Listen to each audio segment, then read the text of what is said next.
Hello friends, स्वागत करता हूं मैं आपका Valmiki institute of accounts and technology में। HTML5 के अपने इस कोर्स में आज हम लोग लेक्चर 3 देख रहे हैं और आज के क्लास में हम लोग HTML5 के जो टैग्स होते हैं और उनके जो टाइप्स होते हैं इनके बारे में हम जानेंगे।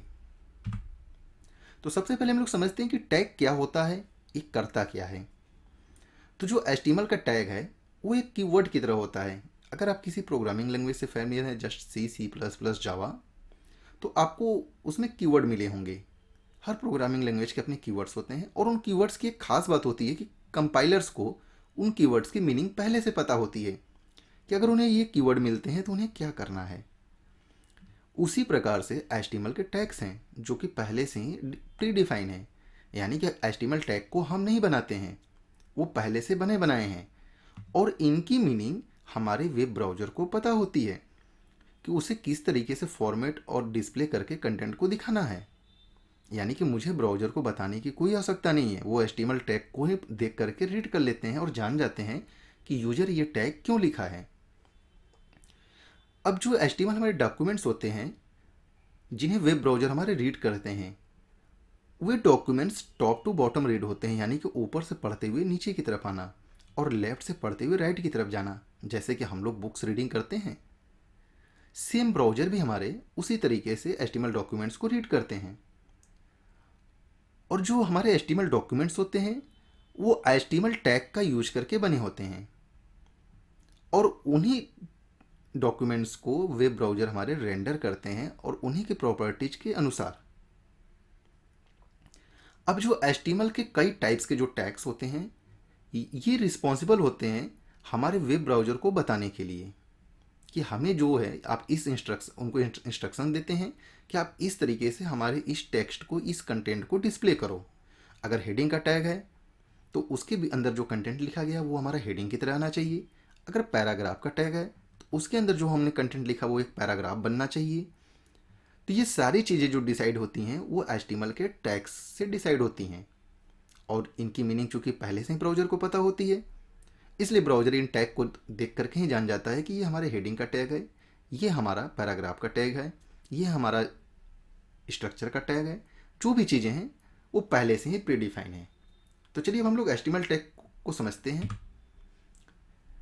तो जो हमारा HTML टैग का नाम होता है वो 2 एंगल ब्रैकेट से इनक्लोज होता है, लेस देन और ग्रेटर देन। देखिए यहाँ पर ये सिंबल है लेस देन का और ग्रेटर देन का। इन्हीं दोनों एंगल ब्रैकेट के बीच में हम लोग अपने टैग का नाम लिखते हैं। और HTML का जितना भी टैग होता है, यानी कि प्रत्येक टैग, हर एक टैग अलग अलग काम को करता है। अगर हेडिंग का टैग है तो हेडिंग का काम करेगा, अगर पैराग्राफ का टैग है तो पैराग्राफ का काम करेगा, अगर बोल्ड करने का टैग है, फॉर्मेटिंग का कोई है, इटैलिक का टैग है, जो भी टैग हैं उनकी जो मीनिंग्स हैं वो उनके काम अलग अलग हैं, वो उसी के अकॉर्डिंग्स काम करते हैं। आपको एक बात ध्यान रखनी है कि HTML का टैग केस सेंसिटिव नहीं होता है। जैसे यहाँ पर मैंने एक एग्जांपल लिखा हुआ है बी टैग। ये बी टैग हमारे टेक्स्ट के कंटेंट को बोल्ड करता है। अक्सर आप लोग MS वर्ड या पावर पॉइंट्स वगैरह में आप लोग कुछ भी लिखते होंगे तो उसे बोल्ड करते होंगे, तो ये हमारा बोल्ड करने का काम करता है। तो अगर हम ये देखिए, एक एंगल ब्रैकेट स्टार्टिंग और एंडिंग, यानी कि ये लेस देन और ग्रेटर देन, आप इसे चाहे जैसे रीड करें, लेकिन हम लोग इसे एंगल ब्रैकेट ही बोलेंगे यहाँ पर। तो एंगल ब्रैकेट के बीच में देखिए टैग का नाम लिखा है। टैग का नाम क्या है? बी। यहाँ पर स्मॉल लेटर में लिखा है और यहाँ पर कैपिटल लेटर में लिखा है। तो टैग का नाम हम चाहे स्मॉल लेटर में लिखें या टैग का नाम हम कैपिटल लेटर में लिखें, दोनों में कोई भी फ़र्क नहीं है। लेकिन रीडेबिलिटी के लिहाज से मैं आपको रिकमेंड करूँगा कि आप हमेशा लोअर केस का ही यूज करें।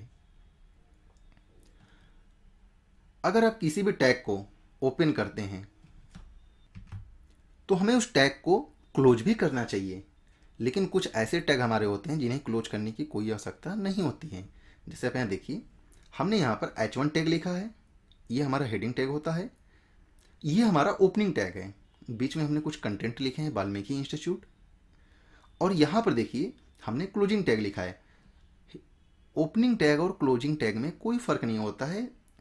देखिए ओपनिंग टैग जिस तरह से एंगल ब्रैकेट H1 लिखा है, क्लोजिंग टैग को ध्यान दीजिए, एंगल ब्रैकेट H1, बस क्लोजिंग टैग में एक फॉरवर्ड स्लेस लगा होता है जो कि ये इंडिकेट करता है कि ये हमारा क्लोजिंग टैग है, यानी हमारा हेडिंग यहाँ से स्टार्ट तो हुआ है और यहाँ पर जाकर ख़त्म हो गया है।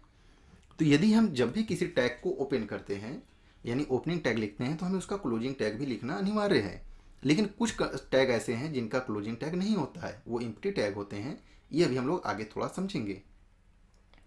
जो स्टार्ट टैग है इसे हम लोग ओपनिंग टैग भी बोलते हैं और जो हमारा क्लोजिंग टैग है उसे एंड टैग भी बोलते हैं, यानी एंडिंग टैग या क्लोजिंग टैग बात एक ही है। तो ये आपको याद रखना है कि अगर कोई भी टैग हम लोग ओपन करें तो उसे क्लोज भी करेंगे। अब जो हमारे टैग्स के कुछ टाइप्स होते हैं, जैसे पहला टाइप्स हमारा है पेयर टैग्स। तो पेयर टैग्स कहने का मतलब ही है कि इसका अगर ओपनिंग टैग होगा तो इसका क्लोजिंग टैग भी होगा। जैसे आप देखिए, हमने पी, हमारा पी पैराग्राफ टैग होता है, तो पैराग्राफ टैग हमने ओपनिंग किया है तो उसको क्लोजिंग भी किया है। लास्ट में वाल्मीकि आई टी के बाद आप देखिए रेड कलर से angle bracket forward slash P. जब भी क्लोजिंग टैग होगा तो वो फॉरवर्ड स्लेस उसमें यूज होगा। दूसरा हमारा है अनपेयर टैग्स, जैसे ब्रेक, ये लाइन ब्रेक करने के काम में आता है। हमें एक लाइन से जब दूसरी लाइन पे जाना होता है। अगर आप सी लैंग्वेज फैमिलियर हैं तो आप लोग वहाँ क्या लिखते थे, स्लेस एन। तो उसी तरह से यहाँ पर हम लोग लिखते हैं लाइन ब्रेक, एंगल ब्रैकेट में बी आर। तो ये अनपेयर टैग्स है, यानी कि इसका क्लोजिंग टैग नहीं होता है। तो हमें इसकी क्लोजिंग टैग लिखने की कोई भी आवश्यकता नहीं है क्योंकि होता ही नहीं है। एक टैग होता है हमारा सेल्फ क्लोजिंग टैग, जैसे इमेज। इमेज में आप ध्यान से देखिए, एंगल ब्रैकेट है, हमने इमेज टैग का नाम लिखा है। ये जो रेड कलर से है ये नाम है, ये उसके एट्रीब्यूट हैं। अब एट्रीब्यूट के बारे में हम लोग अभी आगे के क्लासेस में पढ़ेंगे।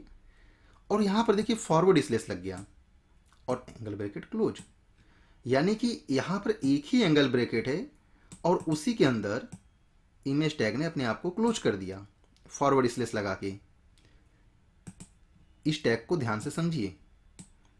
तो यहाँ पर क्या हुआ है कि ये सेल्फ क्लोजिंग टैग है, यानी कि पेयर टैग जिसमें ओपनिंग टैग और क्लोजिंग टैग दोनों होते हैं। अनपेयर टैग जिसमें कि केवल एक ही टैग होता है, एम्प्टी टैग इसको बोलते हैं, इसमें कोई भी क्लोजिंग टैग नहीं होता है। सेल्फ क्लोजिंग टैग, यानी कि टैग ओपन तो जरूर हुआ यहाँ से, लेकिन वो अपने ओपनिंग टैग में ही फॉरवर्ड स्लेस लगा के लास्ट में क्लोज कर दिया गया। देखिए जैसे ये यहाँ पर, तो ये सेल्फ क्लोजिंग टैग है। अब कुछ हम लोग यूटिलिटी के बेस के आधार पर भी टैग्स को डिवाइड कर सकते हैं। मैंने मेनली यहाँ 3 लिखे हैं, इससे अधिक भी हो सकते हैं। तो यूटिलिटी के बेस पे पहला होता है फॉर्मेटिंग टैग, जैसे कि यहाँ पर हमने बी लिखा है। ये बी हमारा बोल्ड करने के लिए है, यानी कि ये जो वाल्मीकि आईटी है जब ब्राउज़र इसे रेंडर करेगा तो ये बोल्ड दिखाई देगा हमें। स्ट्रक्चर टैग्स, स्ट्रक्चर टैग का मतलब होता है ढांचा तैयार करना। तो स्ट्रक्चर तैयार करना जैसे आप समझ सकते हैं, तो head tag, title tag, body tag, ये हमारे स्ट्रक्चर टैग होते हैं। इन सभी के बारे में भी हम लोग आगे बहुत डिटेल्स में हम लोग एक एक टैग को एक एक क्लास में डिटेल में समझेंगे और उनके एट्रीब्यूट्स को भी। इसलिए अभी हम लोग यहाँ पर केवल शॉर्ट में एक ओवरव्यू ले लेते हैं। कंट्रोल टैग, कंट्रोल टैग हमारे जैसे कि एक एचटीएमएल डॉक्यूमेंट्स को हमें दूसरे से लिंक करना है तो लिंक टैग हैं, टेबल टैग्स हैं, लिस्ट के टैग्स हैं। तो ये सभी हमारे एचटीएमएल डॉक्यूमेंट्स को कंट्रोल करते हैं।